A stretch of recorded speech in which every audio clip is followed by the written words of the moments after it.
Gotcha! Welcome along to Card Chat again, Phil. Card Chat 5.0. So we have a separate numbering system for it. Thought we'd try to keep that pretty cool, and that's pretty niche. This week we've got some interesting chats, Phil. I've done a couple of random purchases, just wetting my whistle on a few. Thanks, sportscard.co.nz. We appreciate you, mate. Got a cool Jalen Brunson that I was looking at. A Jalen Brunson Noir. 12 of 99. And I just couldn't not buy it. I couldn't not buy it. Yeah, well, Brunson, are we talking Knicks or Mavs? We're talking Knicks, mate. We're all in on Nova Knicks at the moment. And I think I'm actually really excited to see the Bridges cards when they come through, because I think that's going to be quite cool to get as part of it. Yeah. It'd be cool if they did an actual Nova Knicks card or a little Nova Knicks series. I kind of touched on it in another episode. It'd be neat to have, like, collect the set. Each card has something different in it, or you sort of join the cards or sit them side by side and they make something, a picture or something like that. It'd be quite cool if they did that with the 4 Nova guys. Like a nucleus, like the Origins nucleus that come out. I love those, Like, I was so happy. Very neat. Yep. Yeah. And even I like how they do the old school ones as well from time to time. I saw like a Rocket one. I'm like, damn! But got the Pacers recently. Happy about that.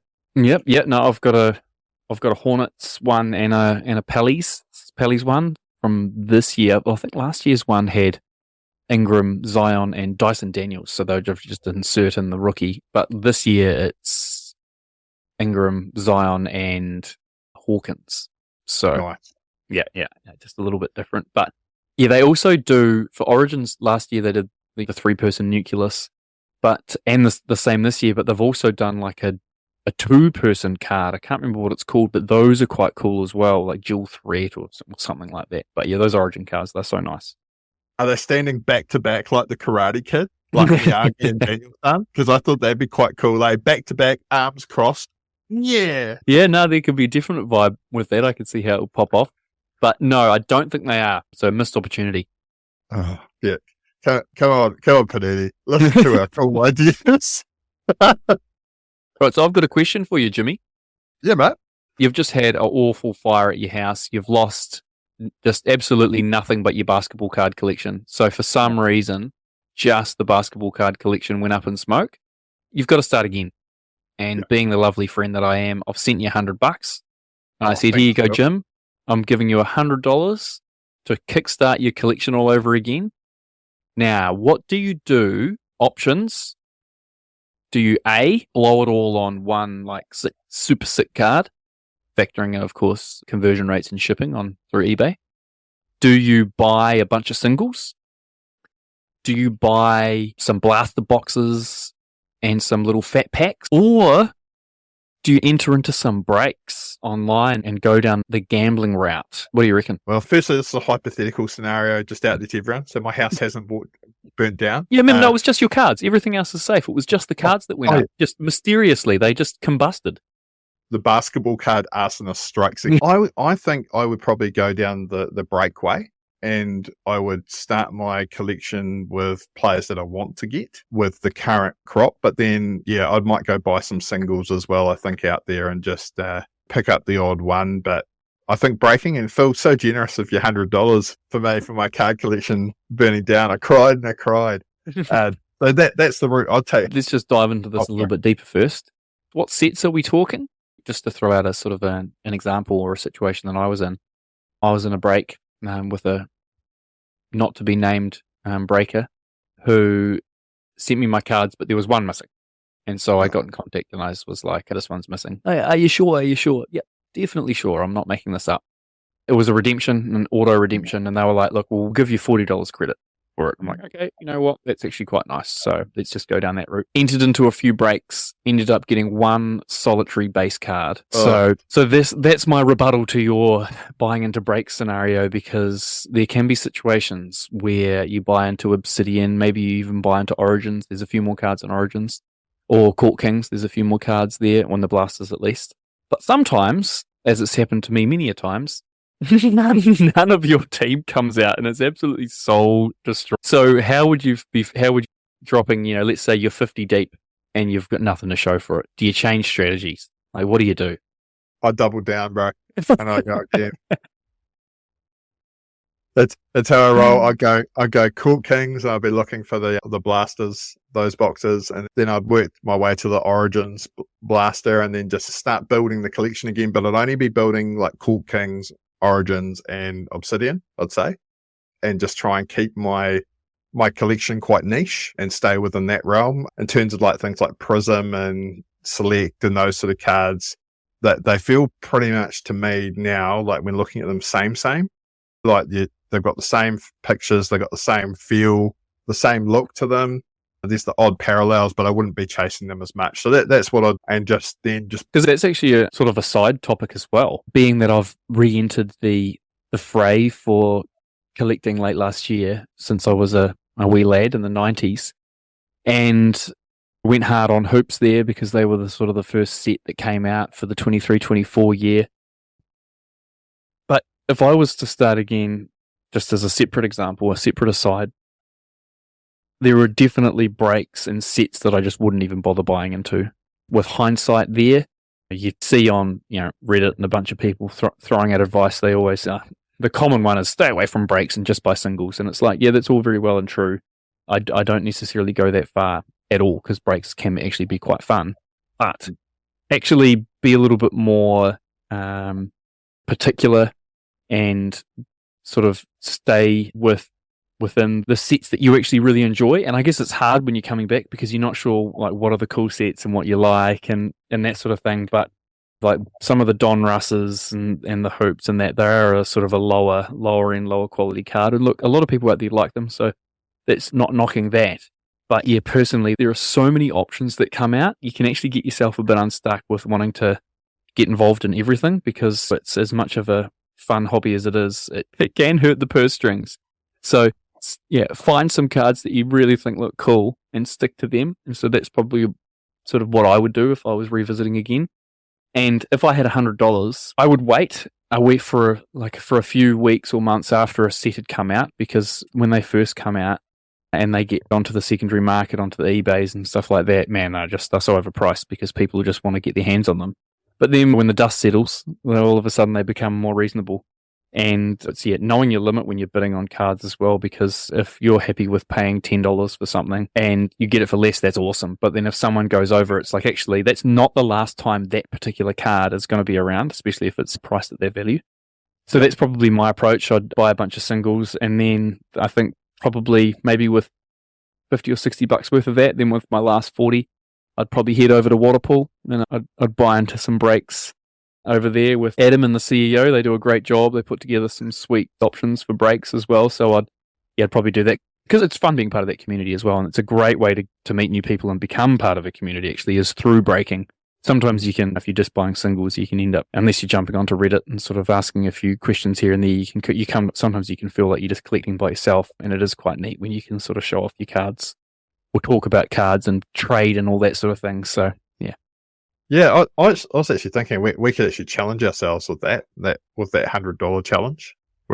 We'll talk about this in depth off air, but I think me and you could challenge each other. How many cards can we get, and of what ultimate value? Who can get the most cards? Hoops, NBA hoops we're buying into.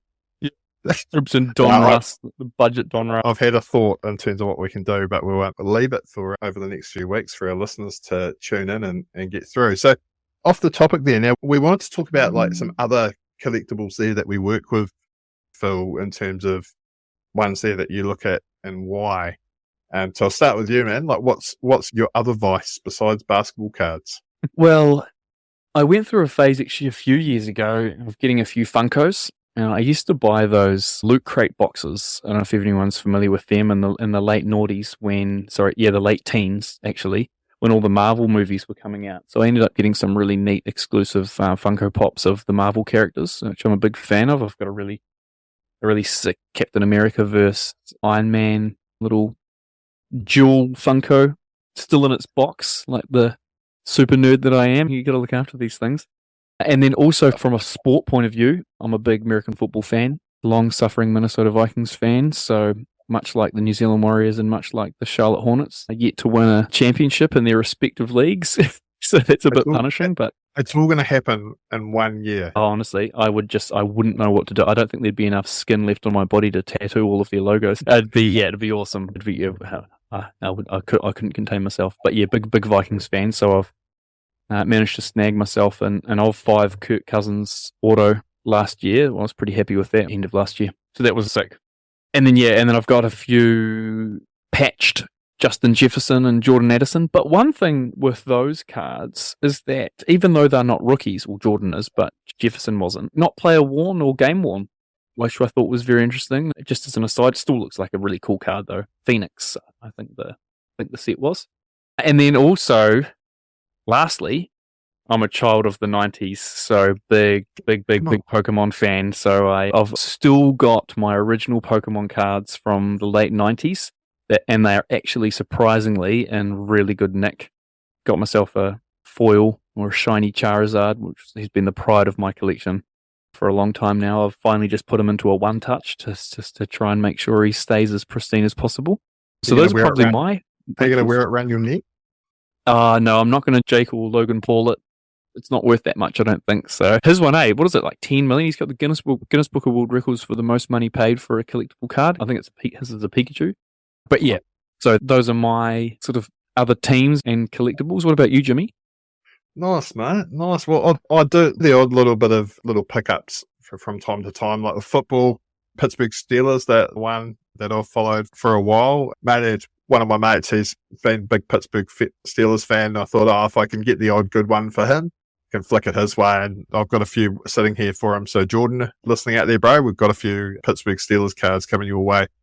But on top of that, I do a little bit of baseball. So San Francisco Giants, I'm a big fan of them. Got like a sweet cap and things like that of them. I've just supported that team since I was back in high school. The other one there that I follow is Dragon Ball Z cards. I've got a couple of those. I've got a Goku Super Saiyan. I think he's got a power of 1 million in it. Pretty happy with that. It's a shiny, but not in good condition. Have a couple Pokemon. I've got a Psyduck and a Golduck because I found those two the most hilarious Pokemon, and I thought I'd better have them. Yeah.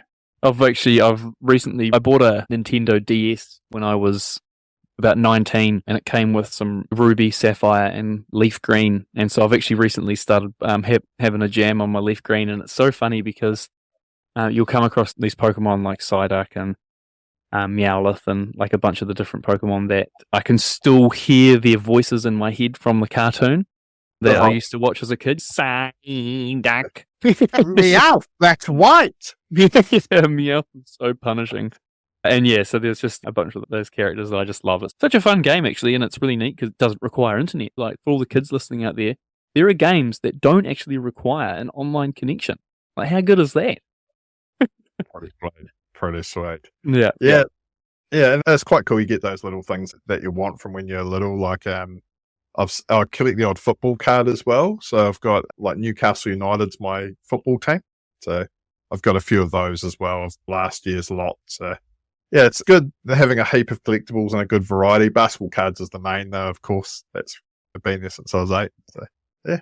Yeah, I mean, I got a bunch of cards that I was really happy with, and I had to make a decision of where am I going to focus my attention because the old payback it only stretches so far, right? Yeah. Especially when you're trying to be responsible. That doesn't always work out. I'm sure all the collectors out there know the vibes. With a hard life, we've got families, kids, and houses and everything like that to look after. Yeah, and then we're like, right? Yeah. And then, there's another break that's come up. We go, all right.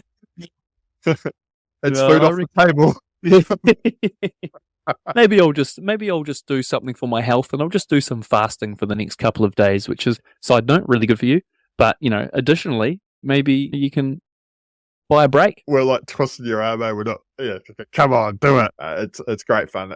I like the rush of a break as well, especially like when you're bought into a team that you really like, and then all of a sudden you're hitting, and then you get an Isaiah Wong auto, and you're like, yes, 55th draft pick of last year's draft. Boom, autograph ×5. And he's just been waived by his team, but he had a good summer league, so goodness knows where's he going to go. Boom. Oh, yeah, and lastly, actually, that just reminds me, I don't know if we talked about it last week, Jalen Wilson winning MVP Wasn't on the second team. We did touch on that. But his card value and his autos on eBay just rocketed through the roof upon announcement that he'd won. I mean, we're not talking huge money here. Going from like a 5 to 10 American auto on Origins to, with his Obsidian autos, shooting all the way up to 40 American, just like that, off the back of that performance. So there's a few savvy card investors out there that decided that they were going to buy some Jalen Wilson cards for, well, yes, not necessarily cheap, but in the hope that he's going to get some more minutes and could become a good contributor for the Nets. Jeebus. To our fans out there, make sure to jump on Waterpool, have a look at some breaks. Also, just reach out to us if you want to have a chat about cards, and we'd love you to come on and show your collection off to us as we're planning our YouTube debut in the next month or so. We'd love to get you on, have a chat. So reach out to us, flick us a message. Phil, how do we flick a message? You can message basketballedition.podcast@gmail.com, or you can jump over to our Instagram, basketball_edition_WMSA. Slide into the DMs and we'll come back to you. A pleasure, Phil. Never Next a chore. week, yeah, Card Chat 6.0 coming your way. Can't wait. Thank you for listening to the Basketball Edition podcast. Please make sure to follow us on our socials, basketball_edition_WMSA. And if you are wanting to have a chat with us, please send us a message and we'll get back in touch with you. Make sure to follow us on Apple, iHeart, Spotify, Google Podcasts, and YouTube, all good podcasting streaming channels. Thank you.